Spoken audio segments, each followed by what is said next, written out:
All right, we've all had time to digest this trade a little bit more as we look at the pecking order of things. We look at the actual details of the deal. We look at all the different things that could be impacted by this trade, the Steelers and Dolphins trade, Jonnu Smith, and how that impacts Jonnu's fantasy value.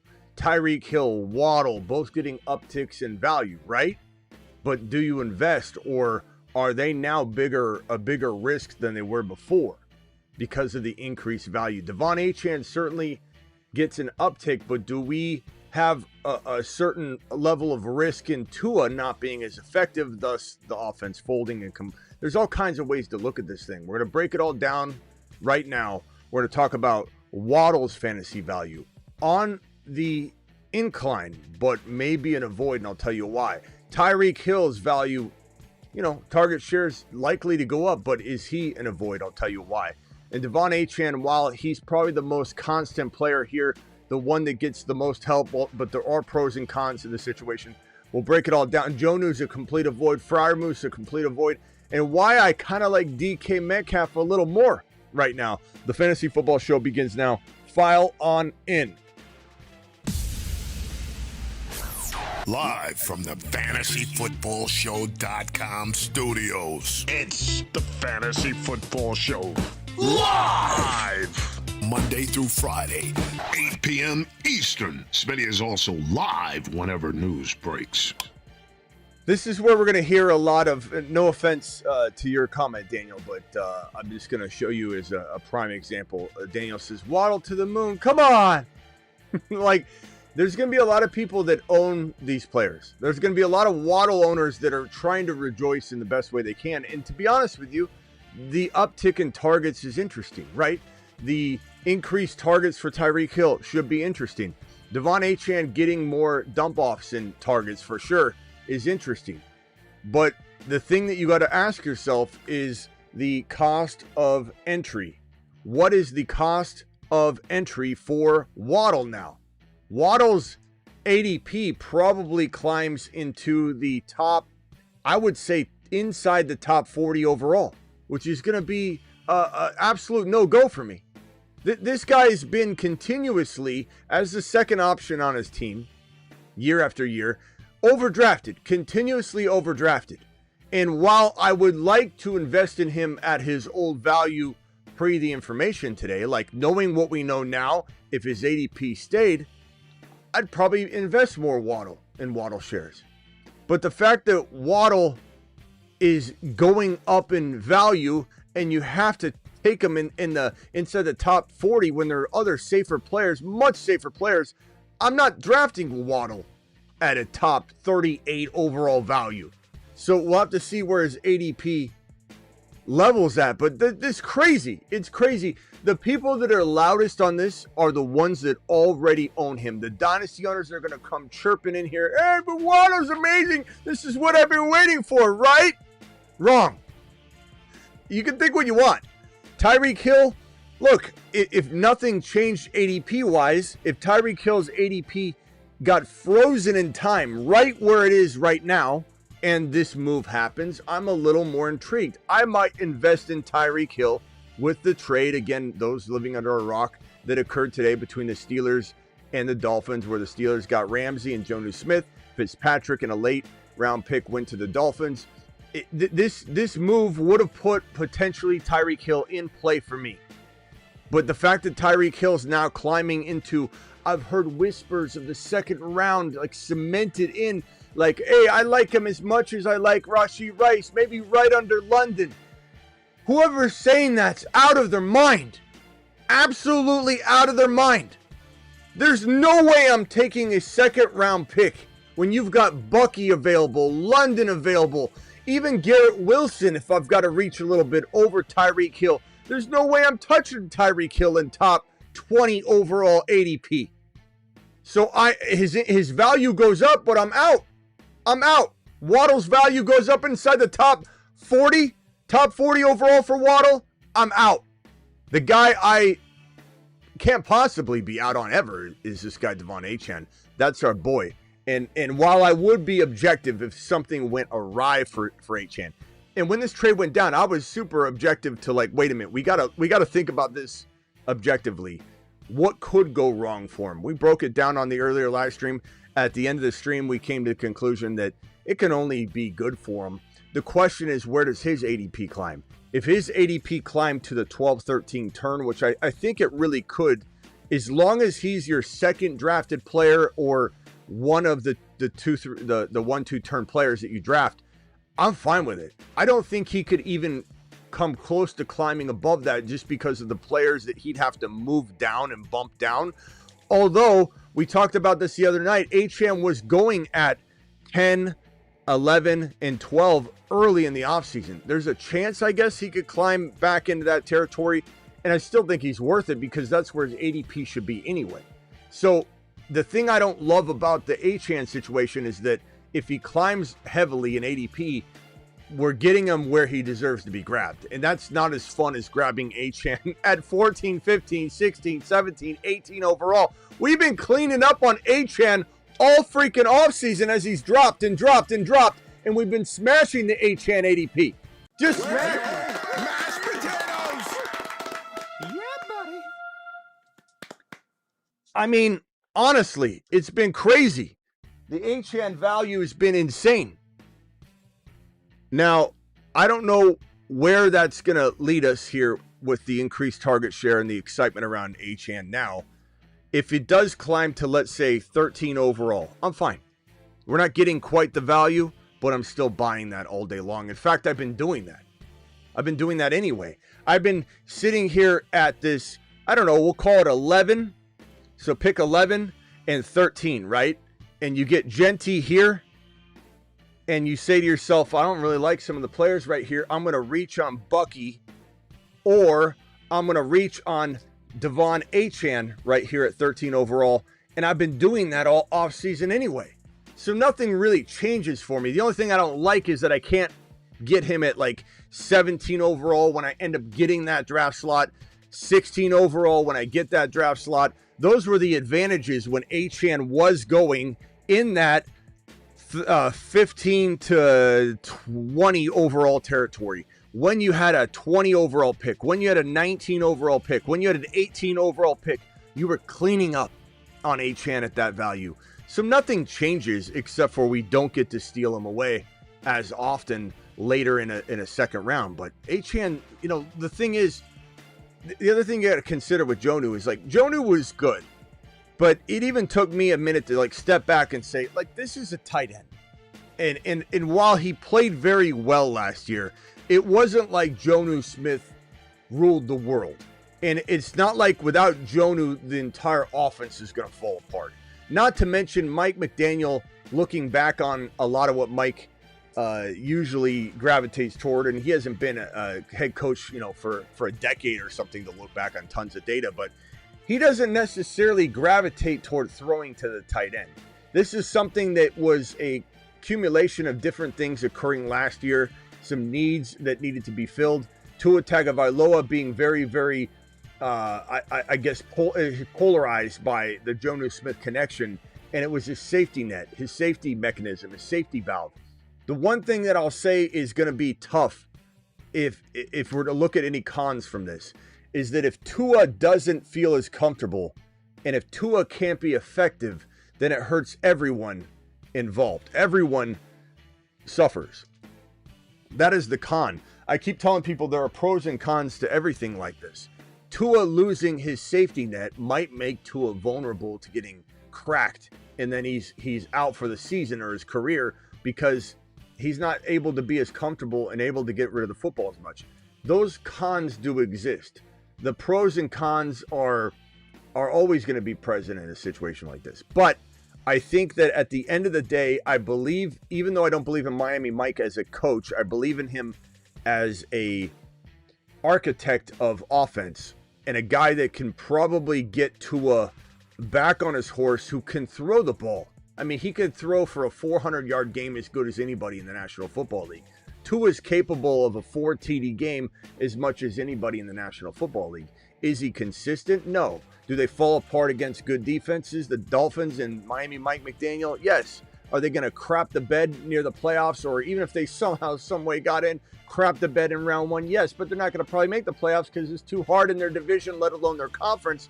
But I'm merely pointing out the fact that I don't believe in Miami Mike McDaniel as a head coach, a successful head coach. I believe in him as an architect. So the concern here, if we're trying to objectively break down the cons of this trade that give more targets to Tyreek Hill, the cons of this trade that give more targets to Achane and to Waddle, the cons would be if Tua isn't as good and effective, then he gets hit and then he's out of the game, and then Achane gets focused on, then it's 8-man front season, and then it's nobody getting the ball season, and that's a negative potential reaction. But at the end of the day, this con is not great enough to overlook the pros of this trade, and the pros of this trade are targets. And the targets are going to be there for all three of these guys. The difference between Achane and Waddle and Hill is that I like where Achane's ADP is no matter what. I like it better when it's lower, as I just alluded to. But Tyreek Hill climbs into a no-go zone for me. He's already in that zone right now. This trade makes him maybe acceptable to me if his ADP didn't change, but the trade's going to make his ADP change. Waddle, same thing. If this trade didn't change ADPs, I might be in on Waddle because of the newfound targets that come his direction. But now that the ADP is going to climb, I'm out again. These are two players I want nothing to do with. And sometimes people don't understand. It's not just about, do you believe that the player will bust? It's not just about that. Sometimes it's just merely a simple fact of, I like handfuls, not one or two or three, handfuls of players better than Waddle around Waddle's ADP. I like handfuls, fistfuls of players better than Hill around his ADP, especially if they climb into top 40 or 37 overall value. We're talking about the third round, the end of round 3, very top of 4. You're going to take Waddle over Hampton?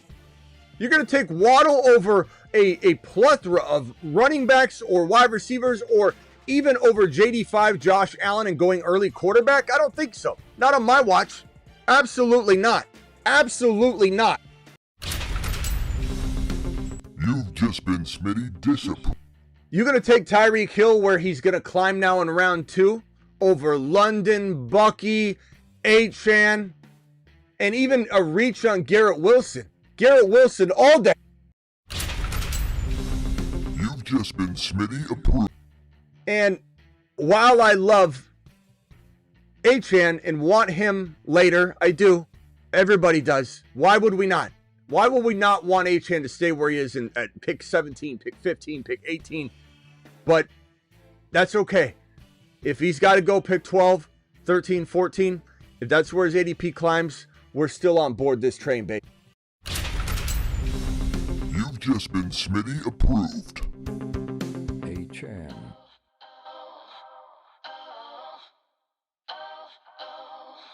Achane is the man.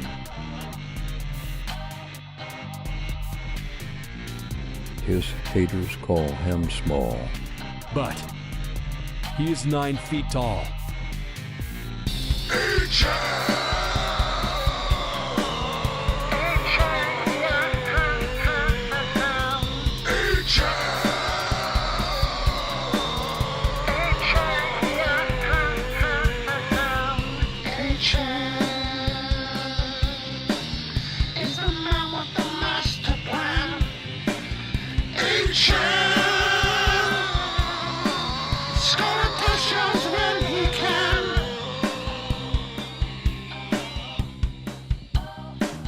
Achane is the man.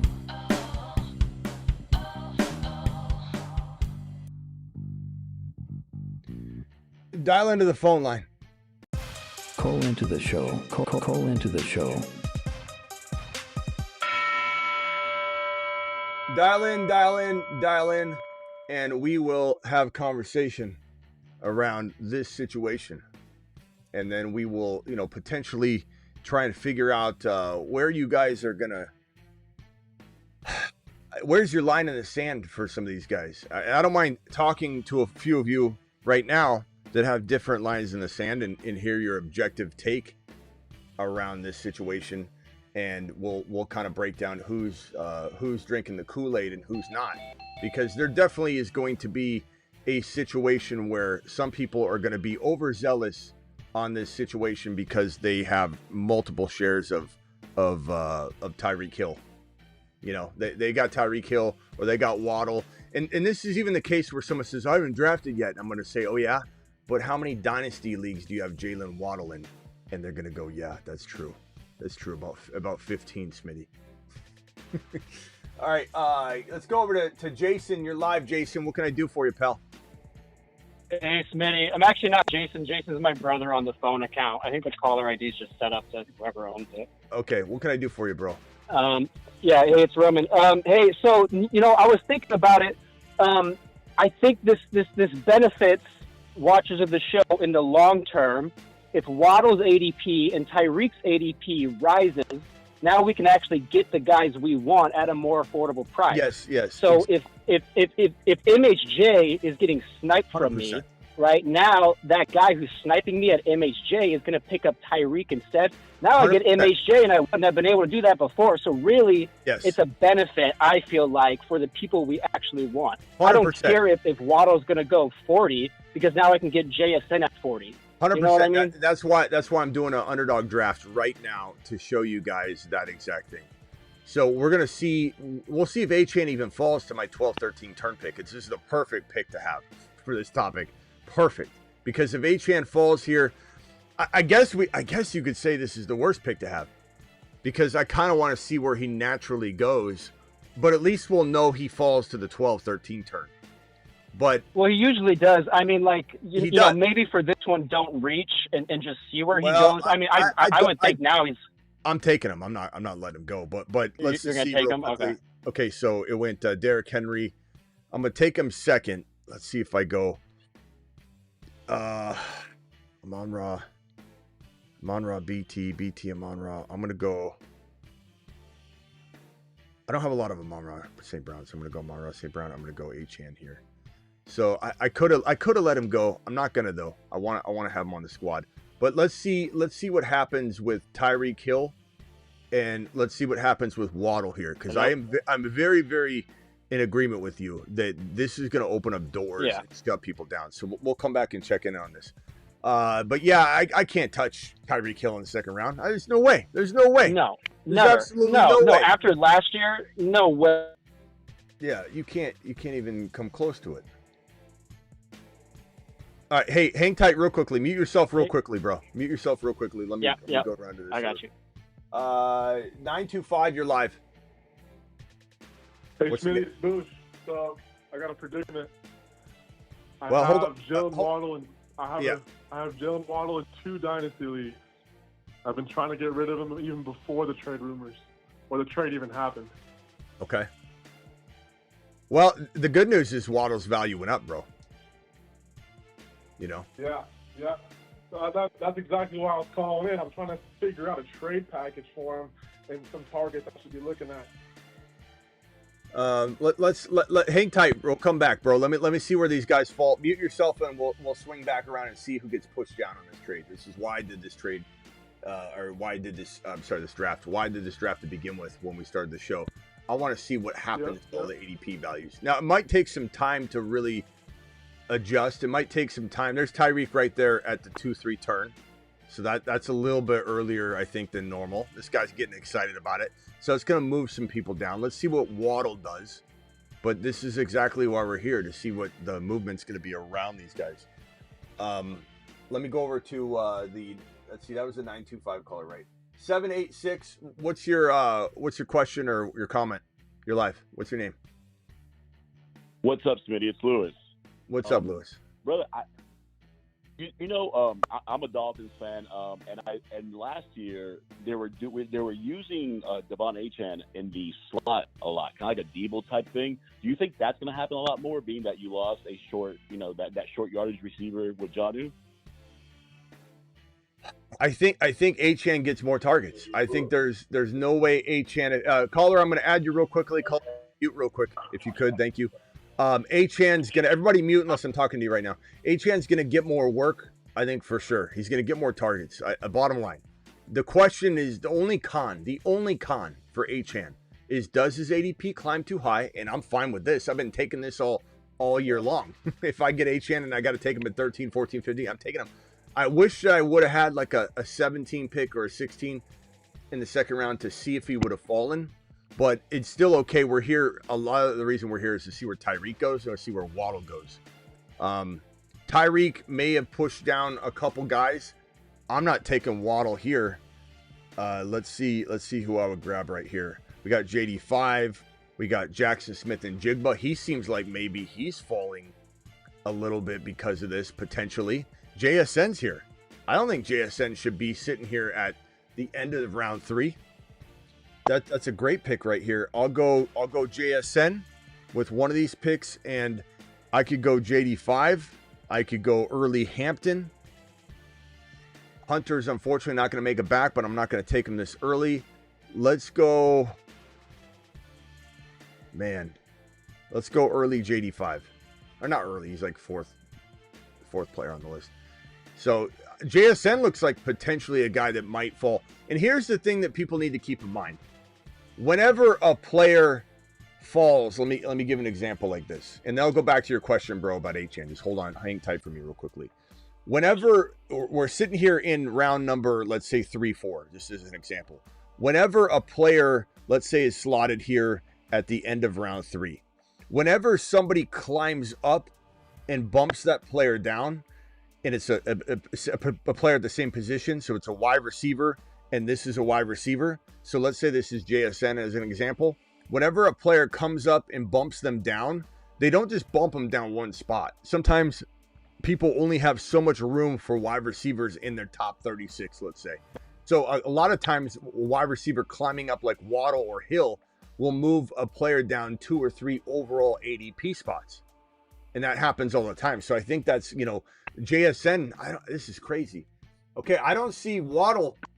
No one's flying off the handle for Waddle yet, but he is down about 10 to 13 spots on this. You'll see Waddle pop up after a couple more picks, and I wonder if someone jumps on him early. I believe Waddle's going to settle in round 4. I think it would be crazy if he climbed to 3, but there's Waddle down there. Let's see if Waddle goes at suggested rank, and then we know his ADP isn't moving much. To answer the Achane question, I think Achane, the only downside is, will Tua get hurt or injured because he doesn't play as well without Waddle? He holds onto the ball. Yeah. And it does, that's like a small con. There's so much upside for Achane. Yeah. And there's still a lot of players that are going to be on this roster doing good things and stretching the field. I don't believe in Hill at his ADP, but Hill still should be a threat. Waddle will still be a threat, even though I don't love his ADP. And Waddle is still there. You know what I'm thinking? Waddle does climb above Hunter, though. Hunter's right here. He's the top-ranked player to go. I believe Waddle will at least climb over Ridley, Flowers, Pickens, and probably Travis Hunter. I hope I'm right. I hope I'm right, because Travis Hunter would be the most beautiful player to shove down 2 or 3 overall ADP spots. Like, if I could get Travis Hunter at my last pick here in round number 5, because Waddle eventually climbs to the top, there's Waddle right there. I'll be excited. I'll be ecstatic. Go ahead. You were going to say something. Smitty, I got one more Dolphin question for you before I go. Last year, the Dolphins quarterback scenario, man, like it couldn't get any worse. You signed some guy off the street, Huntley, to try to figure out your offense on the fly. Do we really think? I know Zach Wilson is not the best name in the world, but is Zach Wilson really that much? Like, is he that bad? Would that offense be just as bad as it was last year if Tua does go down? I just ponder that one. That's all I got. I don't know. I don't think it could be any worse than it was, but I don't know how good it will be. I wish I could tell you everything's going to be okay. I wish I could. I could tell you that I feel more confident this year in Ewers and Wilson than I did last year. But should Miami Mike have drafted mother freaking Shedeur Sanders? Absolutely. I don't know what his problem was.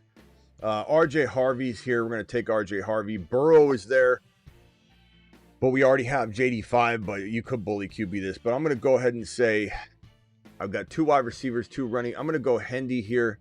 We got 2 of the Triple H and Associates. Up, up, down, down. Smitty, I'm gonna let you go. I Call appreciate you. HHH and Later. Associates. Triple H and Associates. Locations. We got 2 Triple H and Associates. This is a good team so far. Devon Achane, Harvey, Travis, Trevion Henderson, JD5, JSN, and Amon Ra's pretty damn good. Usually JSN's like your top of round 3 player. So I feel like JSN and Hunter will be the 2 players that we benefit most from. Maybe Worthy drops a little bit. Garrett Wilson could drop a little bit from Tyreek Hill. Tyreek Hill was sometimes going this high, but not always. So I think Tyreek, looks like Waddle's not climbing a ton yet, but I think that could change. I do believe Tyreek Hill is going to move at least 2 or 3 players down.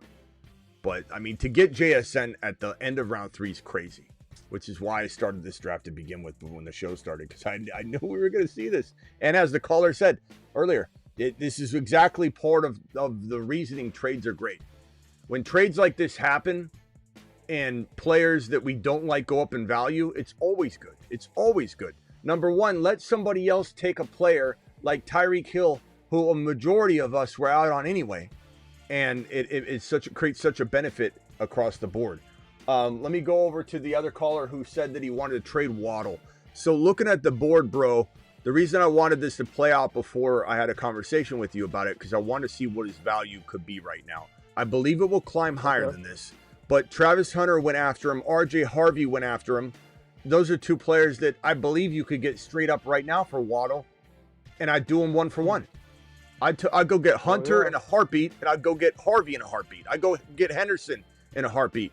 Those are 3 players right now you could get for Waddle straight up, according to this right here. Okay, let's say this. Let's say it's a dynasty perspective, and these owners are already high on, let's say, Garrett Wilson, JSN, Harvey. Would throwing in a 2nd-round pick would that sell my side, or would that? I don't know if it will sell it. I would throw in 3 or 4 2nd-round picks to get that done, to be honest with you.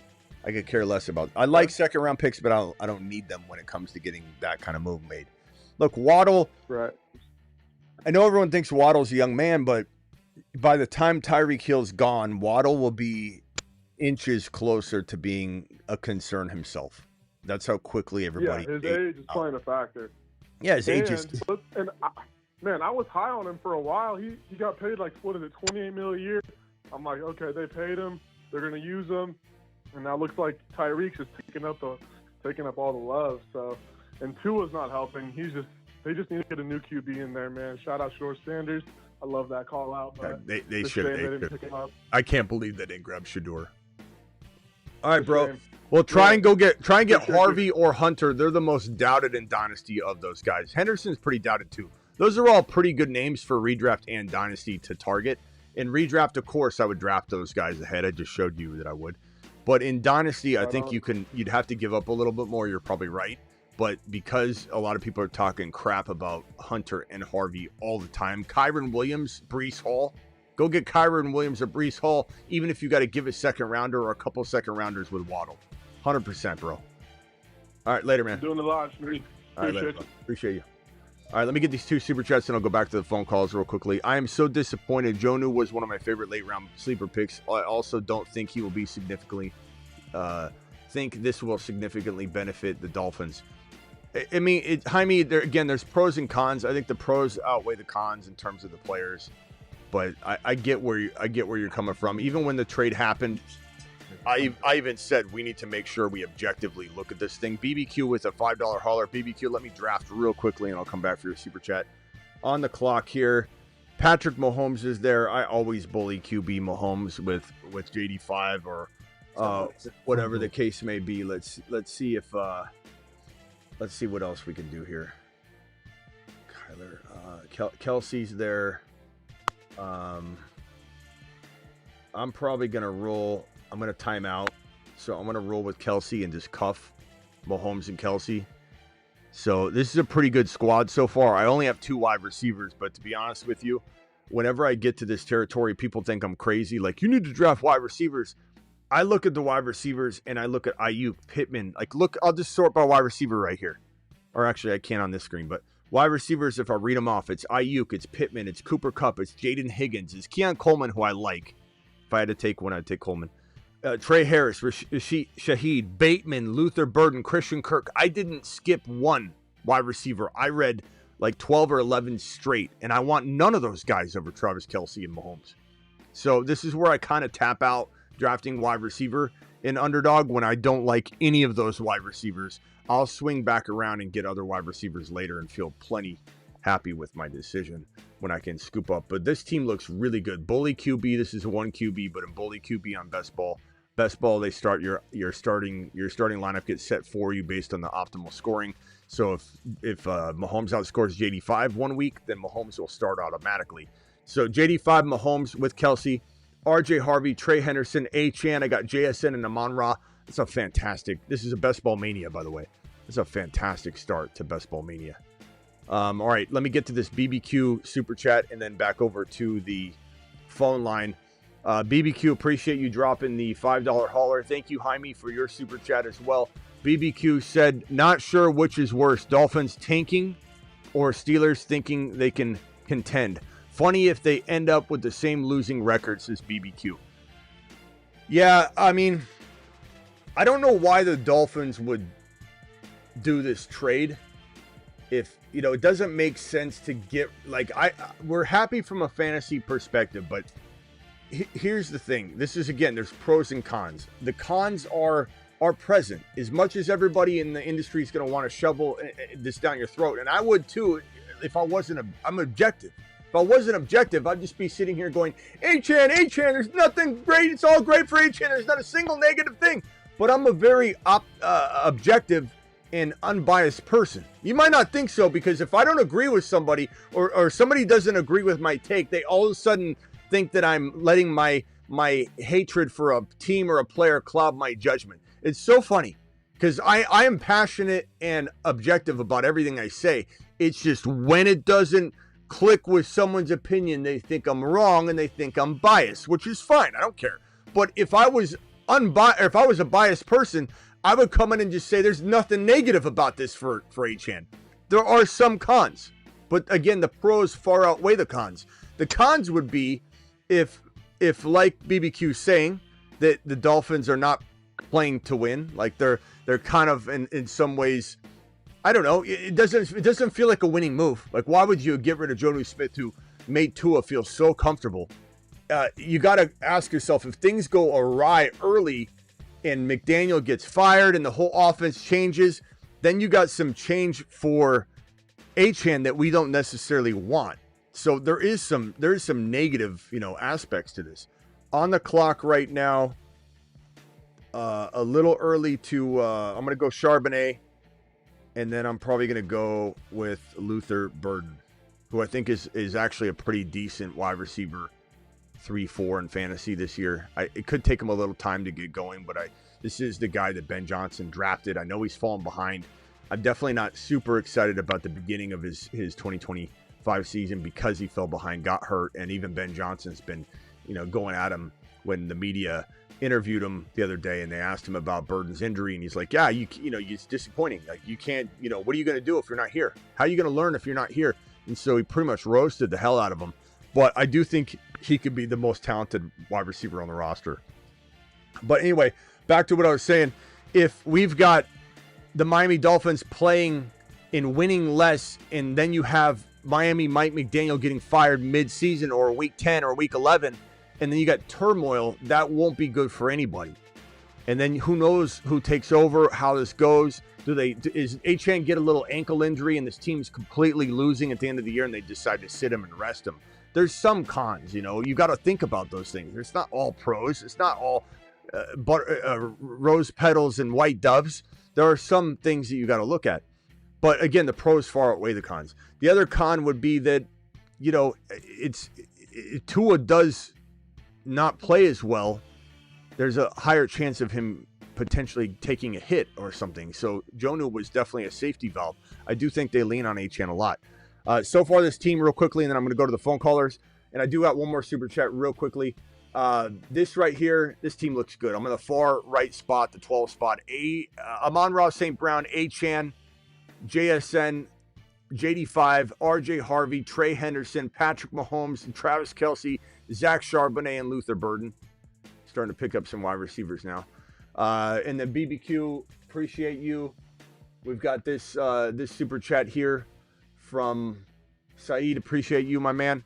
He said Smitty late 27 first and second plus Hunter or Roman Igbuka. Hunter in the first rounder by a country mile, my boy. That's just me.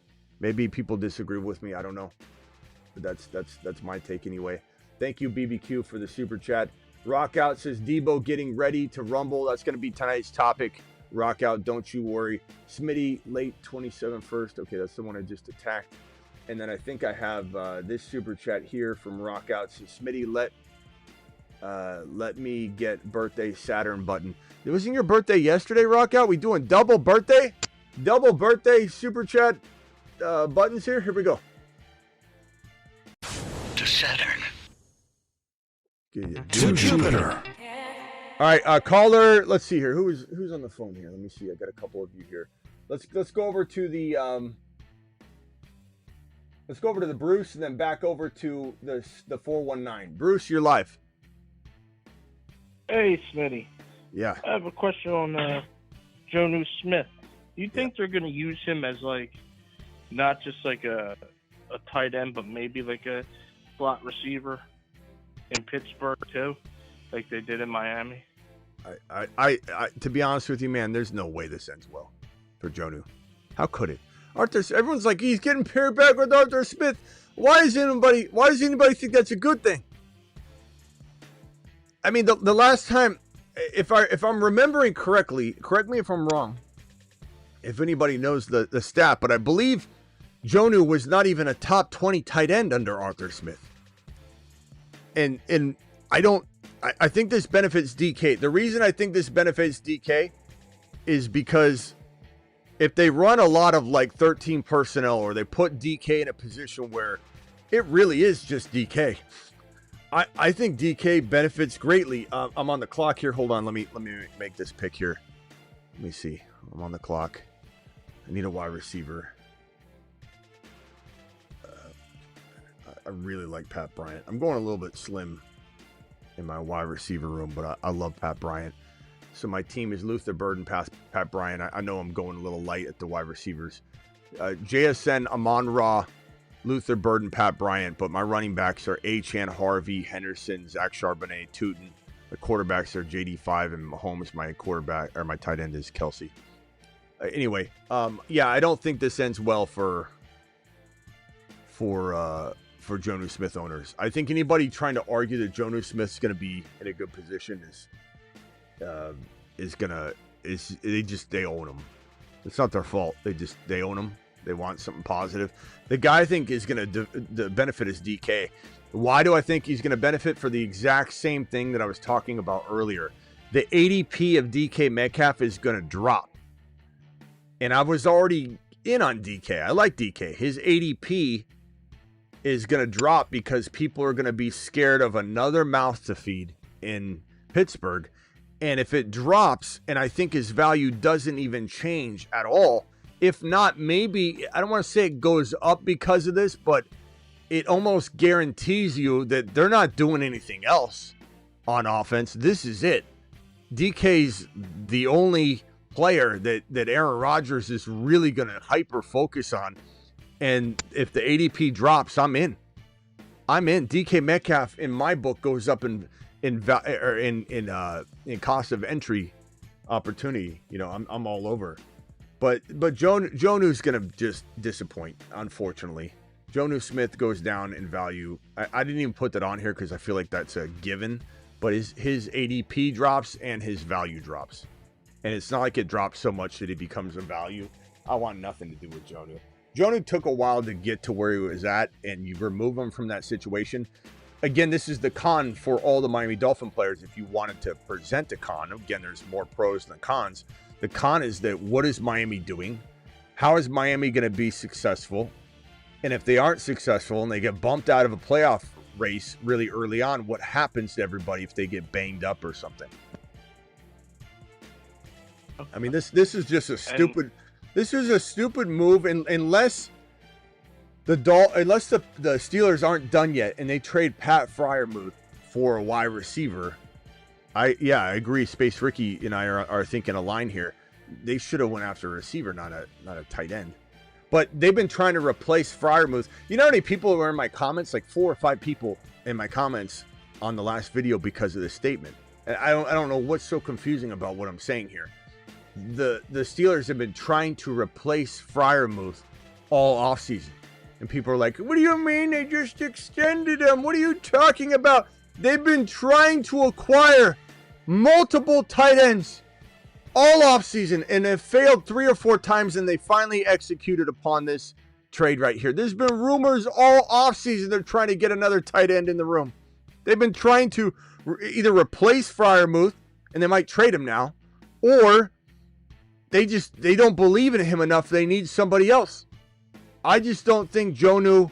I think anybody saying Jonnu, and Kevin, I don't know if you're trying to suggest that Jonnu's gonna like have a great year now because he's a receiver. Jonnu is a receiver. That the only people saying that or that really believe it have Jonnu Smith, and they're just praying for something. That's it. That's all it is. There's nothing else. Nothing else to it. And my next question was, what percentage do you give on the Steelers trading Freiermuth? What percentage chance do you think that happens? 15%, maybe 15% chance that they. I think it's higher than that they try. But does a team like his contract? Do they want him? Is it worth it? Or is they like? I don't. Why make this trade at all? If you're gonna trade Freiermuth away for nothing, you know what I mean? So like, I don't know. They might want to run a lot of, 2 tight end sets or something. It's tough to say. But I don't know. I don't know why you would make this move.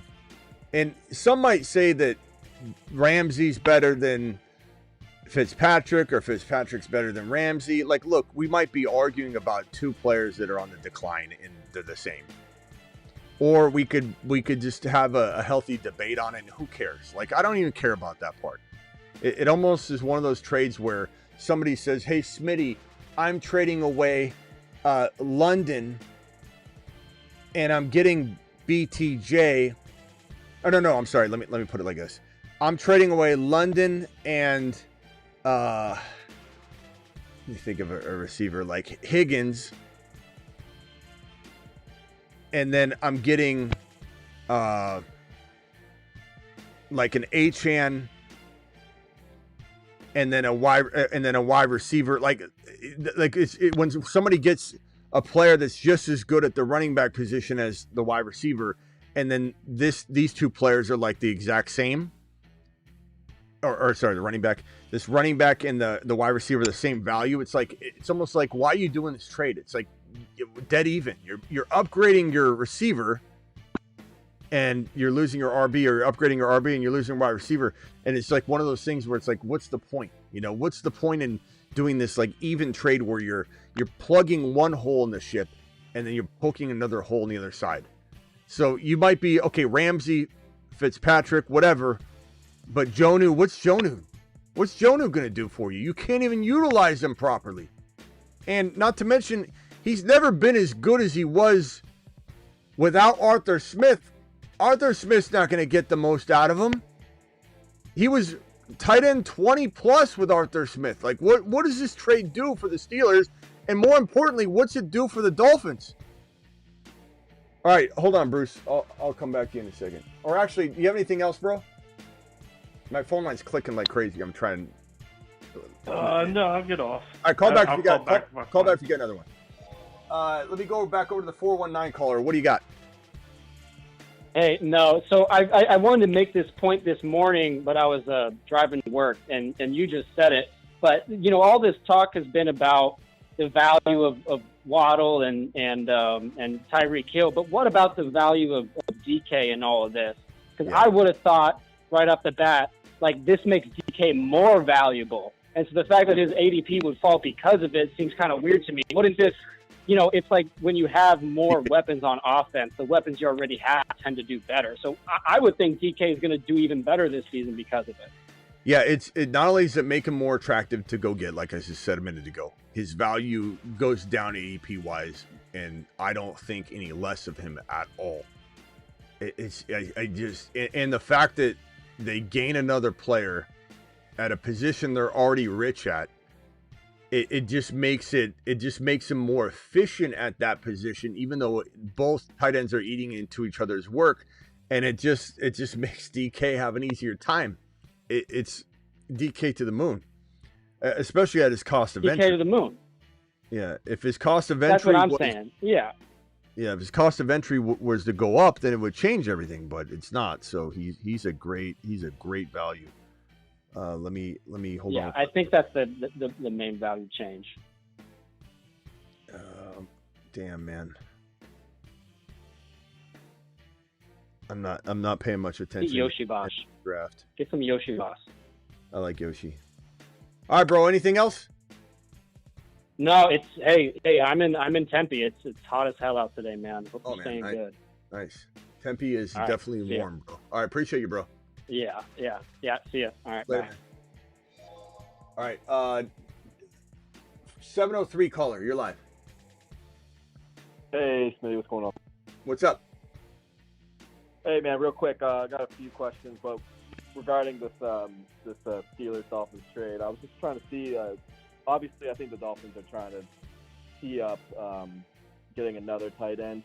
I was just wanting to see if you had any insight on that, or if you can make a guess. I don't know that they are. You don't think so? I mean, no, I don't necessarily. They could they? Sure. But wouldn't they have just asked for Freiermuth back? Wouldn't they? I mean, I don't know. They never look. Miami Mike McDaniel's not necessarily a. I'm using my tight end as my number one, number two, or even number three option. I think last year was a perfect storm of just Tua gravitated toward him.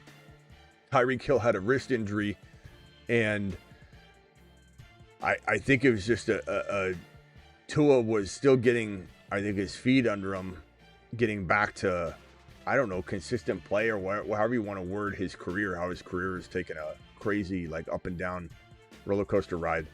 I just think Jonnu became very comfortable for him. And this is why it's so weird. Why would you make this move? Are you really benefiting that much from this trade? Ramsey, Fitzpatrick, Ramsey, whatever the case may be.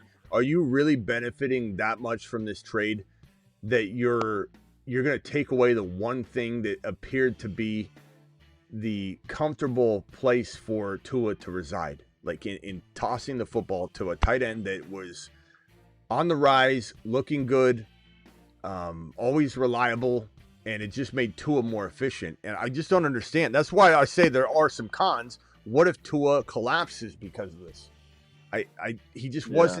He wasn't effective outside of Jonnu Smith.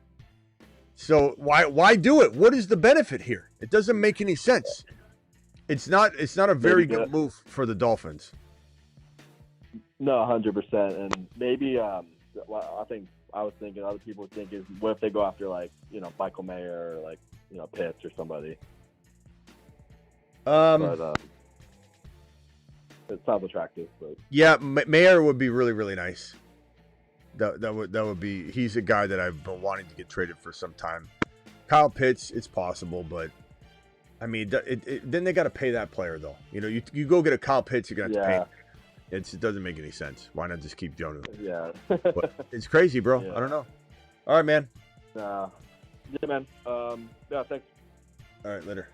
All right, let me see. I got to get a non-bye week 10 tight end here. I really like Sanders a lot right now. I think Sanders is going to be the pick here. And then I need another wide receiver not by week 8. So we're going to roll with I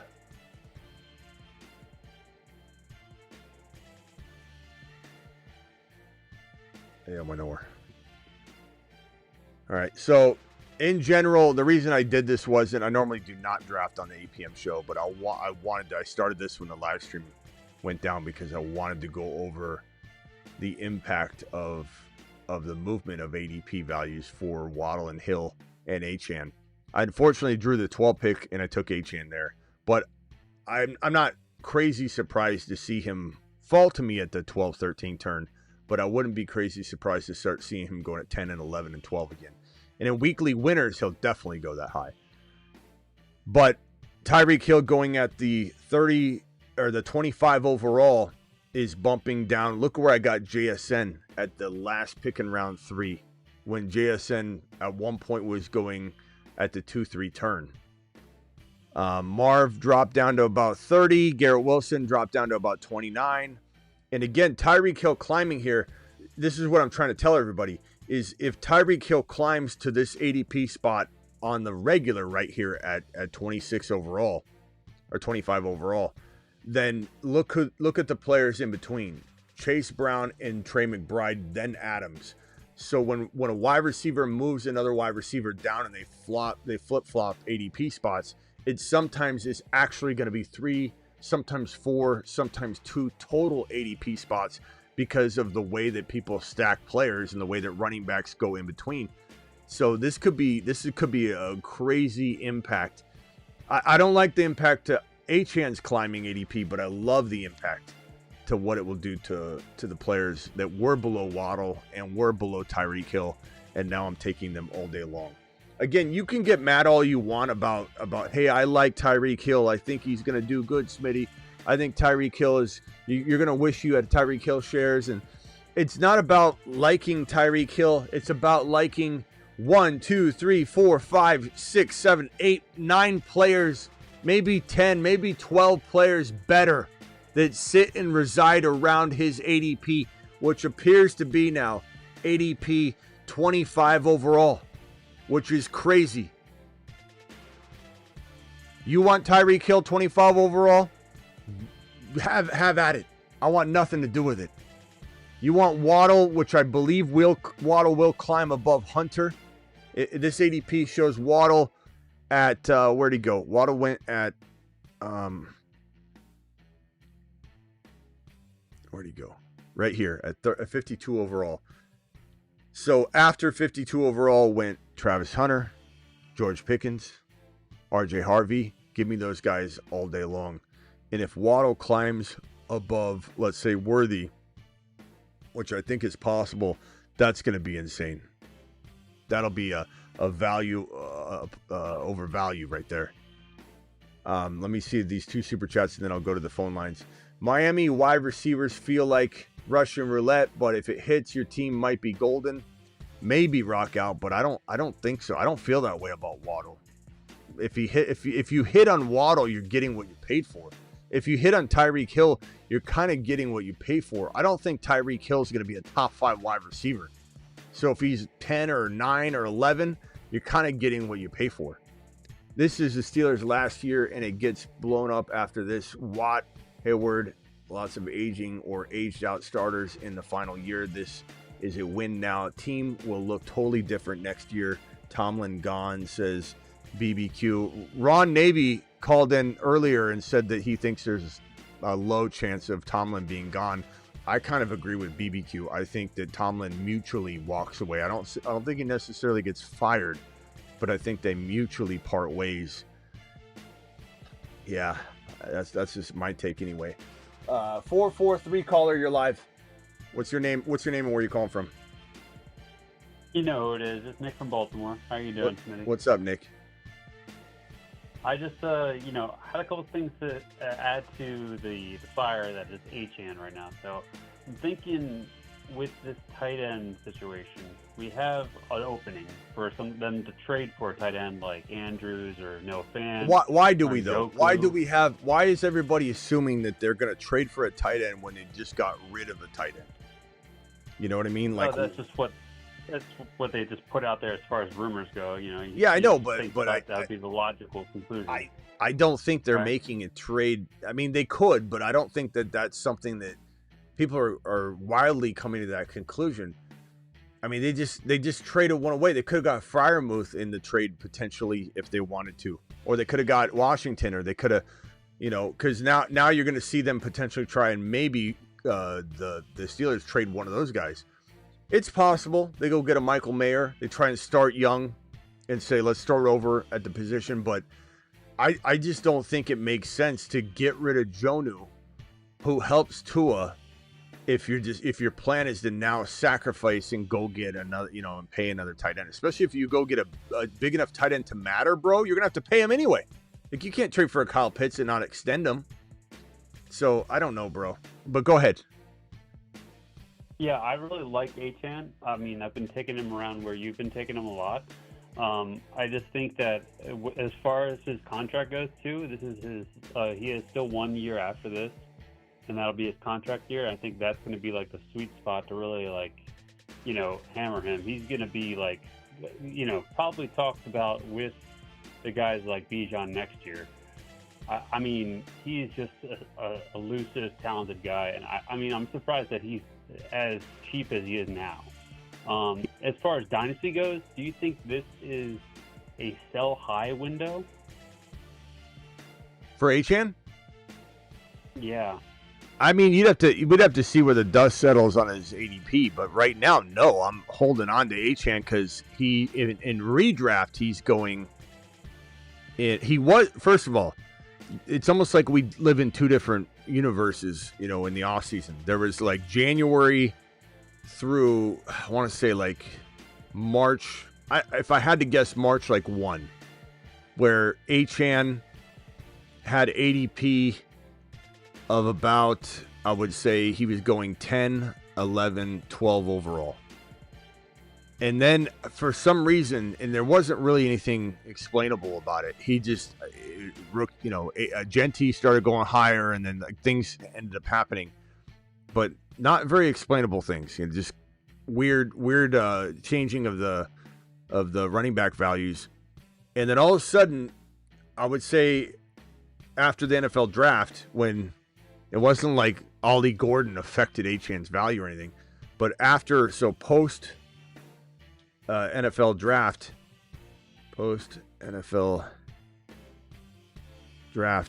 Achane's value went to probably around ADP of 15 to 20.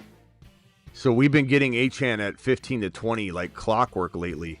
And as I said, I still take him at 13, 14, 15, wherever my ADP is there, or wherever my draft selection is there. The only downside to this is when I get the 16 pick or the 17 pick, the 18 pick, the 19 pick, the 20 pick, and he's there, I'm cleaning up. We're no longer going to see those days. How high does he climb now? So post Jonnu Smith trade is going to be the third universe. Achane's new value, if I had to guess, is going to be where I just took him, or it's going to be like 12 to 14 now. And he might climb into the 11 to 10-ish area. I do think the wide receiver hungry environment that is best ball might not allow it to go higher than that, because I think people still want to draft BTJ and St. Brown higher and Puka, but it's not crazy to think that you'll see him go 10 randomly. And it doesn't help that in weekly winners he goes 10 already before this trade. So people see it, and then they're comfortable with it, and then they go into best ball mania and then take him.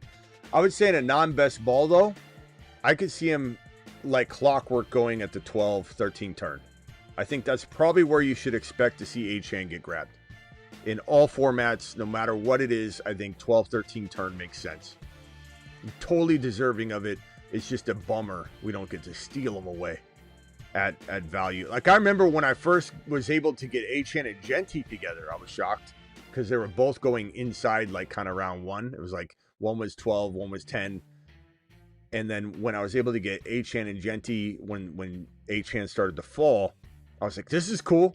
And then all of a sudden, I could find myself getting Achane and Bijan. And I was like, what in the hell is going on here? So I've been cleaning up on the Achane Bijan combo for a while. And you know what my biggest fear is? And I might do a video on this either tonight if I don't do one on Debo. I might do it on Bucky. But my biggest fear is Bucky's going to be the next climber. And Bucky, who we're stealing away in the mid to late second round, is going to climb to the 12-13 turn. I just have a very, very bad feeling that our Bucky shares in August for redraft purposes. We're cleaning up in best ball. We're cleaning up in dynasty. But by the time we get to August, all my people that are benefiting from you're going to win your league on Bucky in mid-second round. You're going to win your league on Bucky in mid-second round. Get buckied. Buckied. I have a feeling that by the time your draft comes around in your buddy league, your work league, your Aunt Edna's league, he will have an ADP, unfortunately, of the 12 to 13 turn territory. And then you're going to be like, damn it, the timing of it's going to suck. But that's just how I feel. Anything else, bro? Well, I mean, who do you like more, Bucky or Achane right now? 'Cause Bucky. I think you've been sort of... Oh, really? Okay. All right. I think with this news, you would think that Achane would like edge him out a little bit. No, this news doesn't. This news has pros and cons. The pros outweigh the cons, but there are some cons to it. Like, you want this offense to be as good as possible. Keep in mind, and I love Achane, and Achane does go up in value because of the guaranteed targets he probably now gets, but there's risk that comes along with it. Just like, you get... if the Eagles come out tomorrow, and they kind of will, I can almost guarantee you, at some point, we're going to run more. They say they're going to be more balanced, but the moment that they can't navigate as well offensively, they're going to lean on what they know is a lock to do well in the run, offensive line in Barkley, and a defense. I mean, they're going to try and throw more. I mean, that's what they've said, and it's not going to work. The moment they shift back to running more, that is good for Barkley. That is good for the Eagles, but there's risks involved of Barkley getting injured if he gets an oversaturation of carries. Same thing with Achane. Like, there's risk involved that if Tua isn't as good without Jonnu, and he certainly wasn't good with Tyreek Hill or Waddle last year. So you got to just hope that he turns that around. There's risk, there's red flags, but Bucky is a top 12 overall player. To me, I would pay that price in a millisecond. I think Bucky's top 5, top 4 running back material. Achane feels like 5, 6, 7, 8. Sure. They're neck and neck.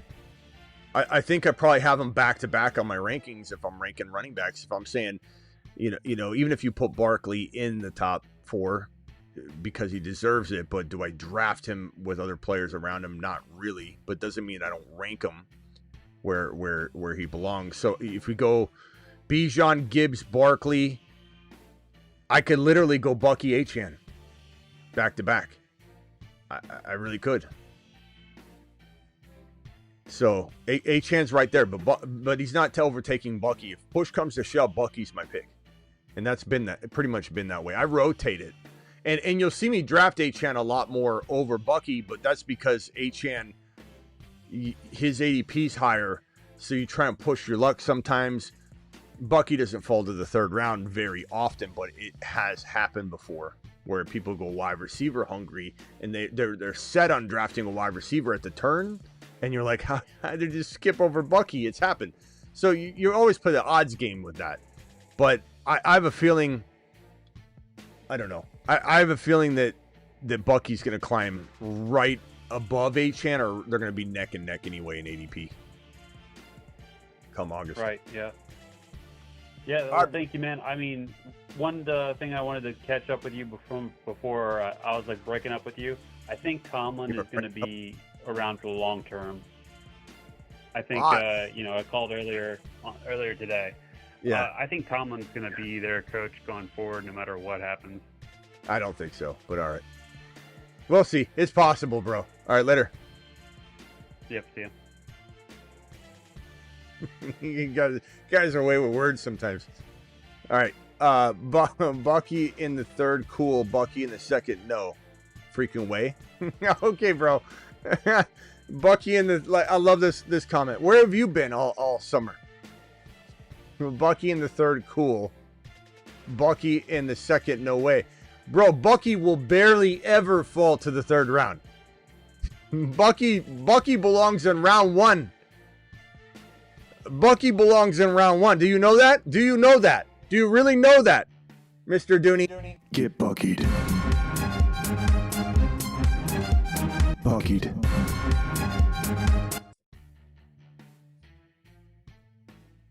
Bucky in round 3. All right. You want Bucky in round 3? Okay. But in round 2, are you crazy? Well, Mr. What's your name again? Mr. Dooney. I mean, he doesn't go in round 3, so I don't know what you're talking about. You can get lucky on underdogs sometimes. In non-best ball, no one's gonna let Bucky Irving fall to round 2. Not when you can take a Bucky bath in round 2. Get buckied.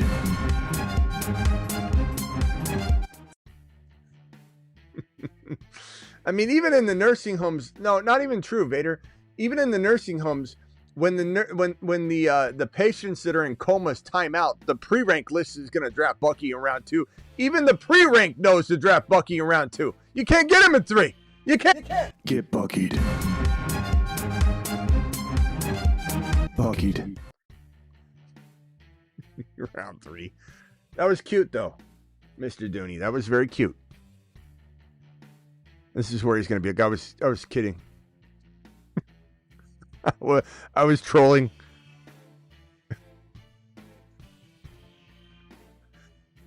Oh man, yeah. Bring the Achane doubt. Bring the Bucky doubt. Bring the Kyron doubt. We deal with it all the time. How many times has your boy written Achane on this board?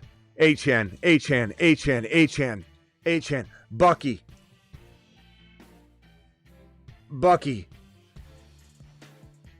Bucky.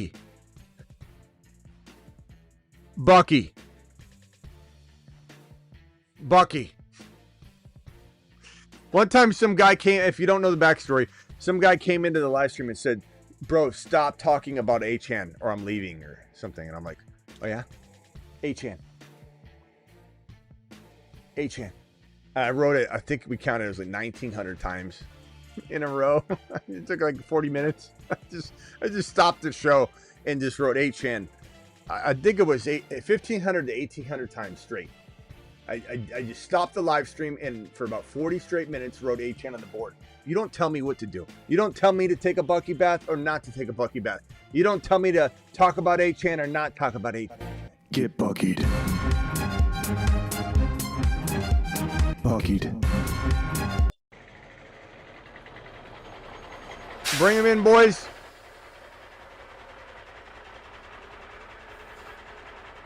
Shut him down. Don't be gentle. This man didn't miss a game last year. You can just toss him right down. Don't worry. No need.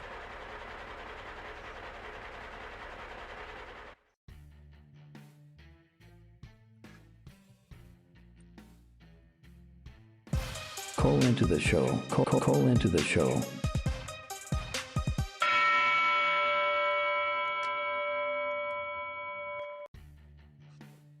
So Waddle,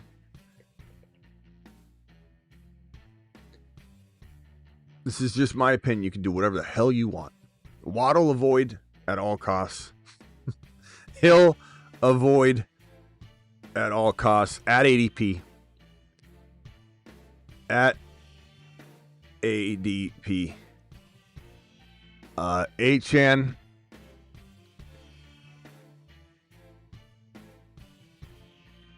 Smash. Jonnu. Who's that? Who is he? who is that man? I don't even know who Jonnu is. Avoid Jonnu. Avoid Jonnu. Take Achane. Avoid Hill. Avoid Waddle. Tua can't. Maybe Tua gets better. Maybe he gets better because he's not dumping off all day. And then take DK at ADP. Take DK Metcalf at ADP all day long.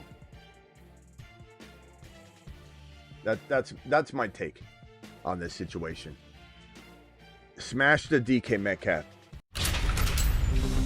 You've just been Smitty approved. because like I said earlier on the stream, his value is going to go down. His ADP is going to go down because they acquired Jonnu. I can't like DK Metcalf's ADP now. Draft DK at cost. His newfound ADP is going to be great. You've just been Smitty approved. Draft Achane no matter what. Of course we want him later, but he's a top 5 overall player potentially, and you're getting him in a worst case scenario 12-13, and maybe he doesn't climb as much as we think. You've just been Smitty approved. Rockout says I missed his super chat. Did I? Rockout, I got this one. Let me get my birthday Saturn. I gave you that one deep. Let's see here. Debo getting ready to rumble. I got that one. We smashed that one. In Miami, wide receivers feel like Russian roulette. I got all those, my boy. I read all 3 of those.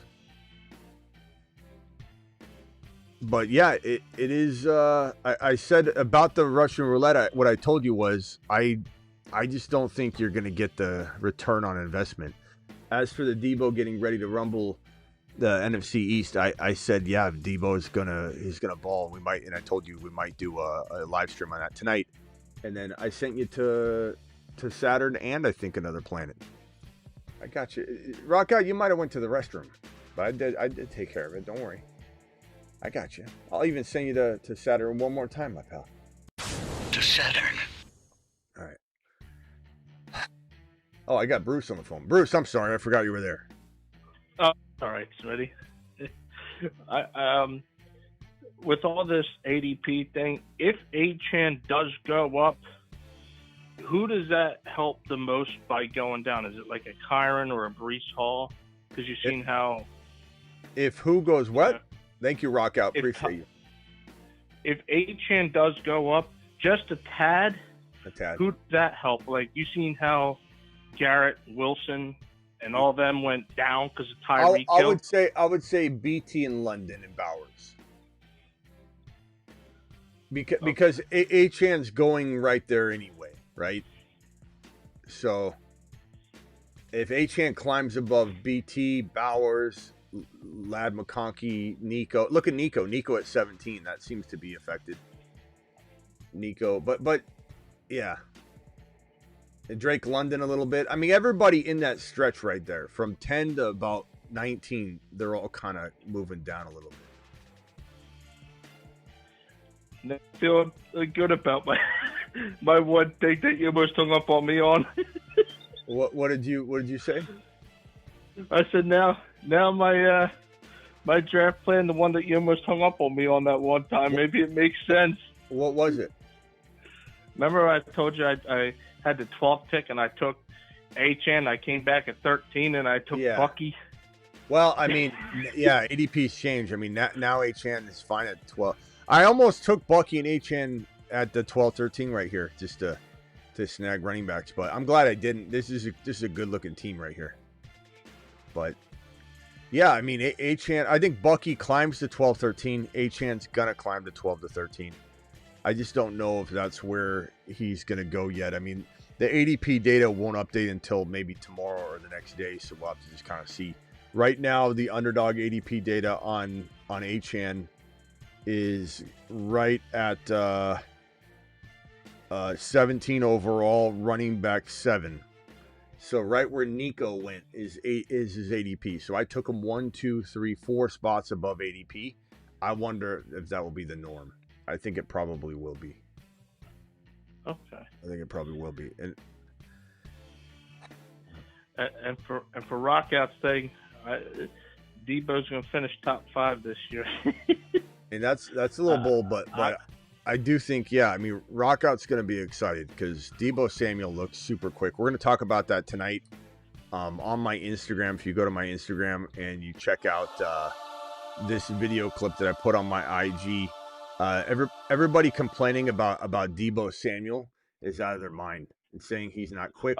Look at this guy's speed right now. This is Debo right there, right out there right now, running and doing drills with the route king or the route god or whatever it is. Debo looks so elusive. What are we doing here? Why are we saying things like Debo's? And then look at this. Debo gets on a treadmill and runs so fast. You or I would fall off this thing, rock out. Everybody's out of their mind. Debo's going to the moon. Everybody making fun of his weight, acting like he's slower than normal. This is the way he ran. I'd say 95% first. Almost. I'll say 98. All right, bro. Appreciate you, Bruce. Later. All right. That's crazy. Debo doubters. Debo doubters are crazy, man. They're just insane. The only thing sometimes more wild is the Tyreek Hill, the clinging to Tyreek Hill's value. Hill, number one receiver just 2 years ago. What's 2 years ago have to do with anything? You know, like, yeah, bro, I mean, we all had tails when we were, you know, developing. Like, who cares? I had a tail once. You had a tail. We all had tails when we were developing, when we were growing, and we were swimming. We had tails. Does that mean that I can talk about my tail? How's my tail going to help me now? How is Tyreek Hill, being a wide receiver 1 2 years ago, helping anything? He's an old man now. Everyone thinks he's done. Maybe it was just a down year. Maybe round 3 is a steal. Maybe, Fred, maybe my tail grows back. It's possible. Achane a smash. You bet your bottom dollar, my boy. You bet your bottom dollar. Debo is fired up, Bleeko. He's coming for everybody. Everybody that talks trash about Debo, they're gonna be feeling silly later. Mahomes, a bad pick in my opinion. Good for you. Quid pro. Good for you. Keep passing on Mahomes in round 6, 7, 8 and calling it a bad pick. He'll earn that in his sleep, bro. Like, even if I'm wrong on Mahomes, he earns the ADP that we're drafting him at. He's never been outside the top 10 quarterbacks. He was 10 last year. He was 8 the year prior, and then he's 1, 3, 1. Like, you're telling me Tom Brady didn't have 2 years of mediocre 7, 8, 10 quarterback play? He was QB 8 and QB 10, and he wasn't going to be QB 10 last year until Rice got rolled up on by, Mahomes. You already have JD5, won't ever use his score. Yes, I will, Quid Pro. Quid, you let me handle it. You let me handle my best ball draft. You let me deploy what's called bully quarterback, Quid. Okay, there's definitely a rhyme and reason. You ask anybody if this was a good pick, Mahomes, at the 84 overall value, bro. This is the 7-8 turn, and I wasted a pick on Patrick Mahomes, bully QB. I'll absolutely use his scoring. Not just for the bye week, but during 3 or 4 weeks during the year when he outscores JD5. That will happen. And I will bully quarterback the hell out of that situation, my boy. I will be tearing it up. He'll most likely to pull an AB, maybe. Hill's he's kind of out there right now. He's kind of out there right now. Remember last year when Hill went top 5? I mean, bro. Not to mention, the thing that people got to understand is even if, listen to me clearly. Debo runs so fast. Ha, ha, ha, Michael. Michael, you got us all. We're all just, I mean, you really think you got us on that one? What's the laughter for? What sort of thing are you leaning on with this? Debo looks great, and you're just like, Debo looks real good, right? Am I right? No one's behind you, bro. No one's behind you.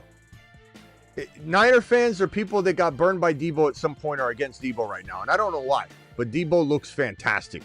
You can say what you want, but you're wrong. You're absolutely wrong. And what was I saying before that? That one got me laughing. I forget what was I saying? Tyreek Hill, top 5. Yeah, Tyreek Hill. Oh, yeah. Listen to me now. Listen to what I'm saying here. This is real important. Tyreek Hill's at that age. Ziggy, how old is Tyreek Hill? Tyreek Hill is 31 years old and was born on March 1st, 1994. 31 years old. Tyreek Hill is at that age where even if, let's say, the wrist... Ziggy off! Even if the wrist was the reason why Tyreek Hill didn't deliver last year, even if that might have been his last year to burn, even if there was a mix-up, it was Tua's fault, whatever the case may be, you don't just get a mulligan. You don't just get a redo the next year. Your body ages out as a wide receiver, and not every wide receiver can even play well at 30. Look at Cooper Kupp. 30 is when Cooper Kupp fell off. Not everybody's Mike Evans. Tyreek Hill has those quick twitch hamstrings that get worn down paper thin. You always hear that when these wide receivers that are very quick, Deshaun Jackson, when their hammies start to go, it's nothing but hamstring injuries on the way out the door. Even if Hill played for 2 or 3 more years, we might be getting hamstring injuries because he's going to wear those things down, as they say. And it's a figure of speech, so to speak. But it's to suggest that the way he fires his hamstrings off, he wears them down differently than you and I. So if anybody thinks just because he had it last year, was misused last year, he gets a redo this year, it might be an unfortunate case of maybe he would have been top 5 last year if the situation was right and he didn't injure his wrist and all these different things. But it doesn't make this year an open door to do it again. So he might ironically fall off and drop off this year. Even if he had a good year last year, let's say he was wide receiver 7, it still might be very smart business to avoid him this year, assuming that at 31 years of age will be his decline year, his injury-riddled, out-the-door send-off.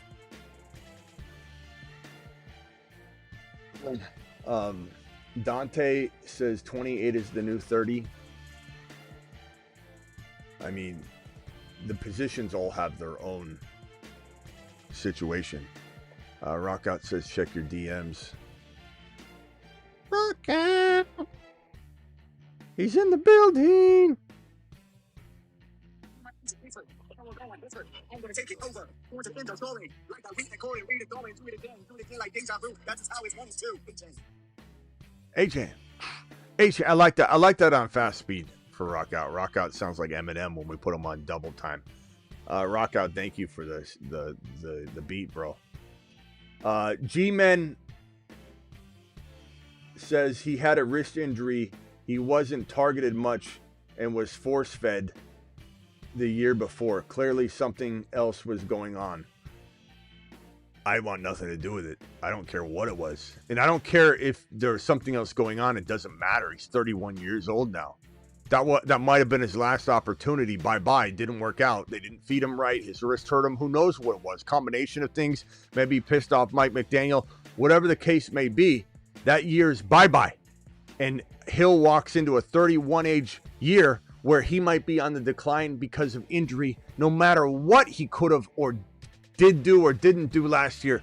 Last year's irrelevant. He's 31 years old. You know, Cooper Kupp dropped off at 30.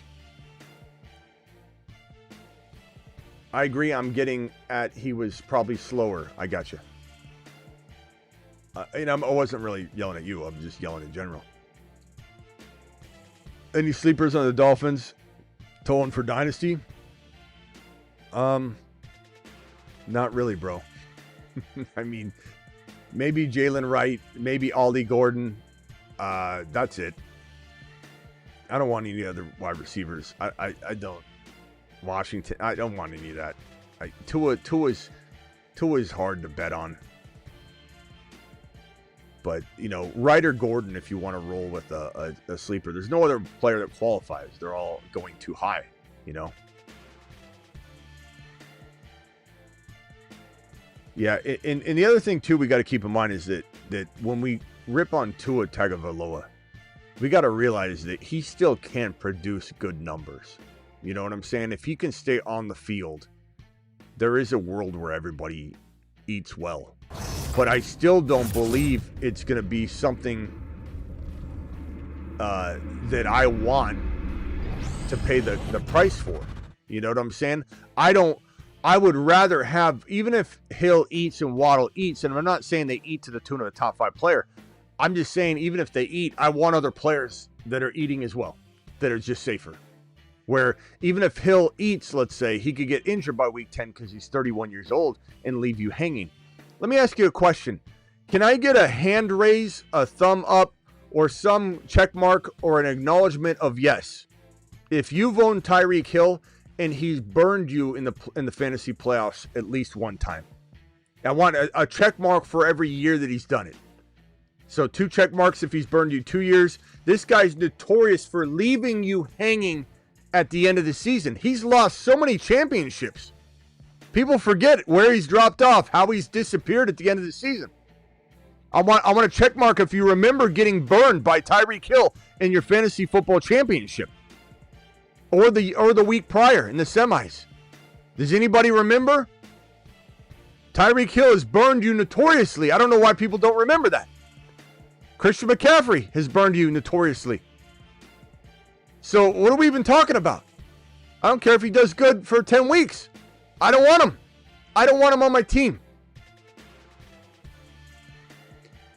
Love the vids, brother. What are your thoughts on this? Is a $20 hauler, by the way.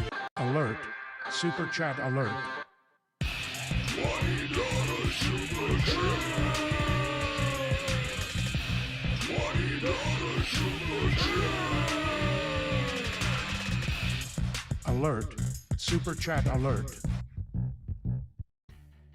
My boy dropping a 20 wad like it's hot in the building. Caleb, appreciate you. The real Caleb. This is the real Caleb. Caleb says, love the vids, brother. What are your thoughts on Darren McFadden? I think he was one of the best college running backs in the past 2 decades, just underperformed in the league. I liked him a lot when he entered the NFL, bro. I like Darren McFadden a lot. I think he had a lot of upside. You know who he kind of reminds me of if we're tossing out names, like old school names? I kind of feel like Deuce McAllister-esque vibes when I think about Darren McFadden, right? Darren McFadden, Deuce McAllister, was Robert Smith, like those guys that were Dominique Wilkins in the NBA. Like I feel like they were super undervalued monsters. They had so much potential, but they were quiet. They were quiet, potential guys. I feel like those go hand in hand. Liked them a lot. There's a lot of upside, bro. A lot of upside. Unfortunate that he didn't end up fully, being utilized or staying healthy and all that. But I love to think about those types of players. Another couple that come to mind that feel very similar to that. Reggie Bush felt a lot like that. I think DeMarco Murray felt a lot like that. But remember, DeMarco Murray fell victim to the 371 carry curse. He got over 371 carries, and then he was never the same again. He broke. Changed teams, but he broke. Another couple RBs that remind me, or players in general that remind me, Josh Gordon, so much upside. Perry, I don't know. I don't understand this question. Is MHJ the next David Boston? I mean, they have nothing to do with each other. One was a tight end, and the other is a rising star wide receiver that had 8 touchdowns and led the team in touchdowns by a country mile, and had a pretty remarkable rookie year when you consider all things. So I don't even know what you're talking about. They don't even play the same position. One was looked like a wrestler.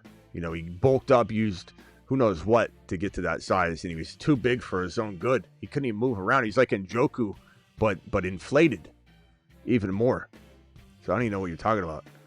I don't know if you're trying to take a dig at MHJ, like saying, is he the next failure like David Boston? Is that what you're trying to get at? Because it's not hitting, my boy.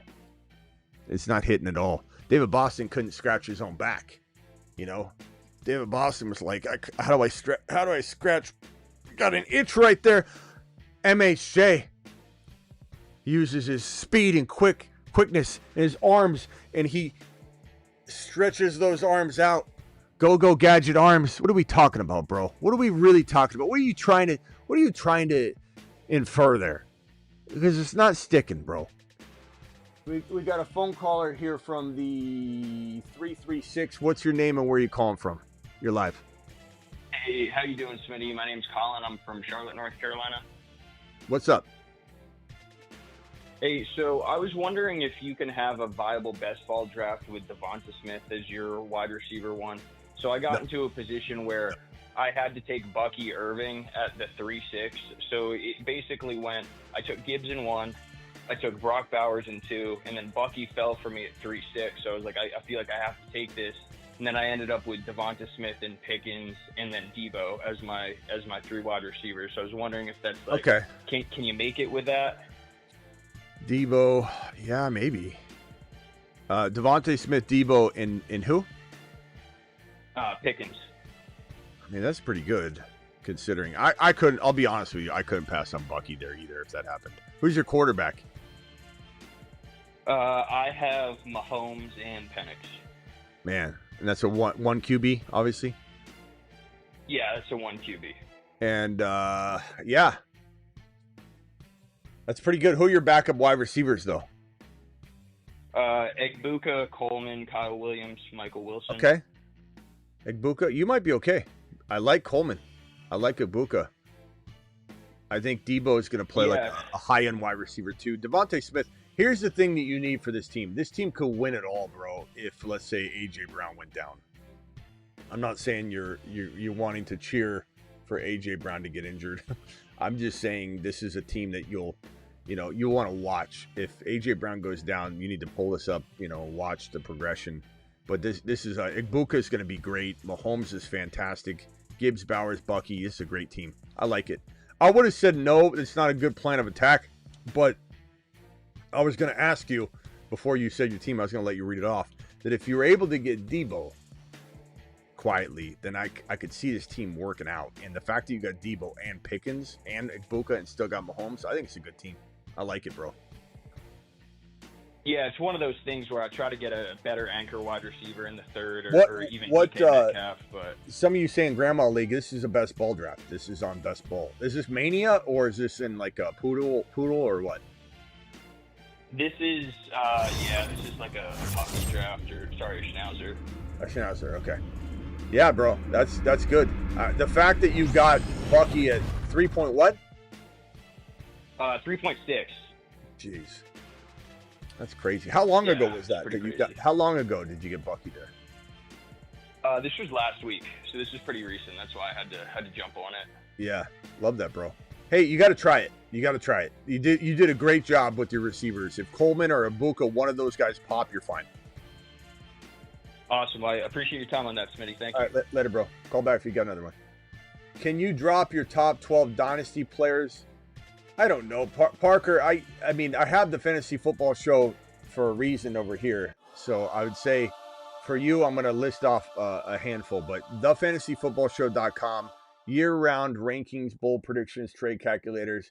Can't give it all away for free, my boy. But let me rattle off some things and just kind of tell you. Maybe I'll give you like a top 8 or 10. But if you go over there to the rankings, you'll see it there. If I'm top 12 dynasty players, okay, I would probably say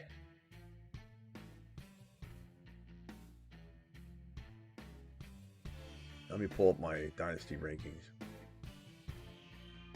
If it's one QB, I don't think you told me if it's super flex or whatnot, so I'm just going to go off one QB.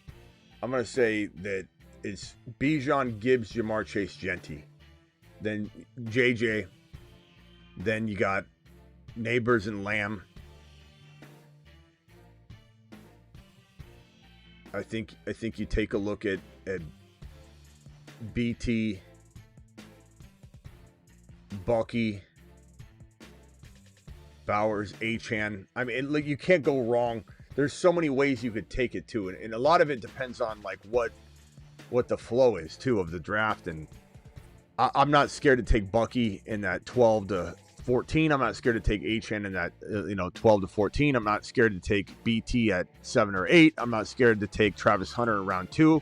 I'm not scared to take Hampton or even, Harvey and Hendy in the top of 3. A lot does depend on what's going on. If it was a super flex, did you say? I don't think you said super flex. If it was super flex, then it's going to be a whole different ballgame. Oh, it's super flex. You did say it right there.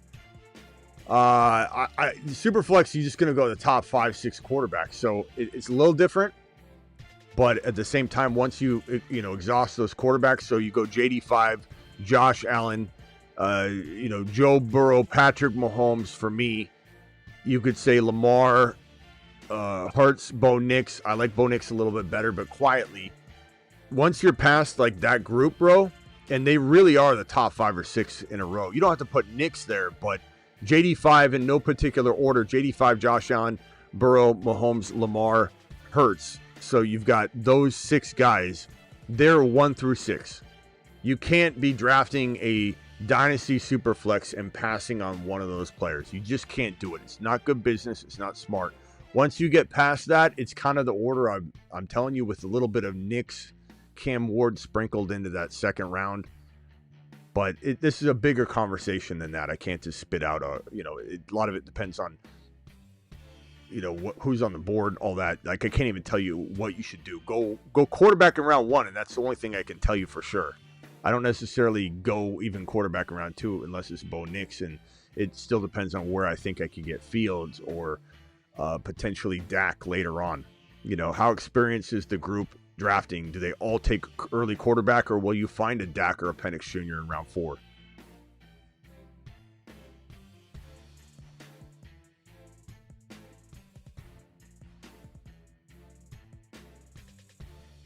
Let's make sure. Let me know if you got another one, and I'll answer it again, bro, in a different way if I missed that right. Appreciate you, Parker. All right, ladies and gentlemen, I'll be back at 8 p.m. Eastern. I appreciate all my super chats. You guys are 8 p.m. Eastern, midnight Eastern. Thank you, Parker. Thank you, Caleb, for the $20 holler. Rock out, rock out, rock out. BBQ, BBQ, rock out. Saeed, BBQ, Jaime. Appreciate my super chatters. I will be back at midnight Eastern to either talk Bucky or Debo. Maybe both. Maybe we'll just do both. We'll tackle both. Values. Get them now. League winners. Debo. Bucky. Debo. League winners. Get Bucky. Get Buckied. Buckied. Buckied.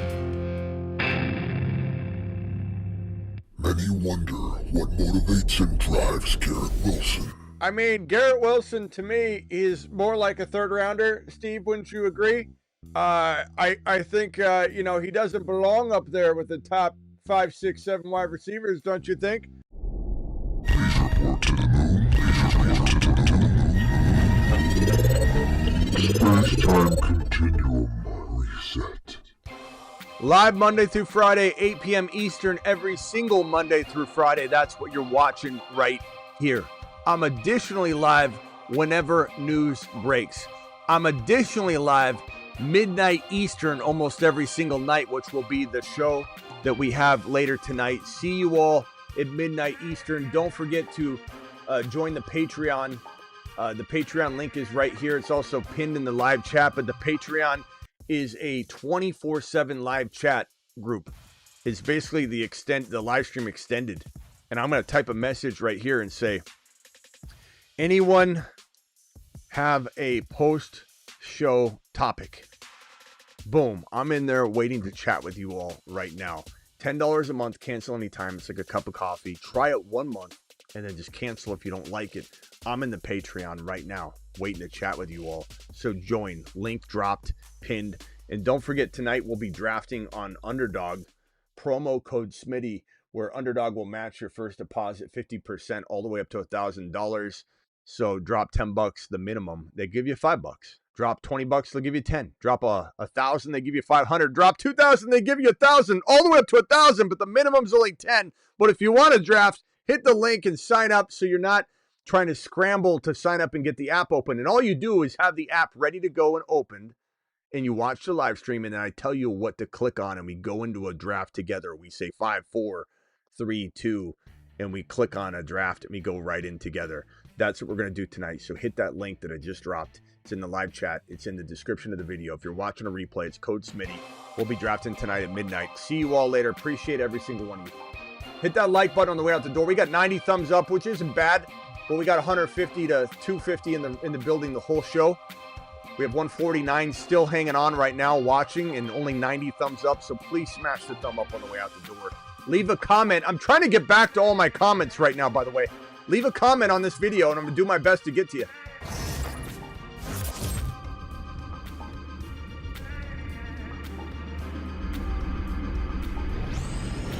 Parker with a last-second super chat says, if I went Mahomes, St. Brown, Barkley, Stroud, so Barkley or Stroud, in the first 3 rounds, do you like that, or should I wait on a QB? I don't like Stroud, bro. Give me, wait a little bit, or I'd much rather have like Knicks and then a wide receiver like Hunter or Garrett Wilson instead of, Stroud. So I think you're far better off waiting till round 3 to get that wide receiver if Knicks is available. But I'd probably rather have an older Dak Prescott in even a dynasty superflex, so you just cuff him to Milton, than to be grabbing Stroud. Some people like Stroud. I don't like Stroud. Stroud is, not a player I'm super interested in right now. But, just make sure you grab a quarterback in that first round, bro. A top 5, 6 guy, Mahomes being the last of them. You should be able to get him.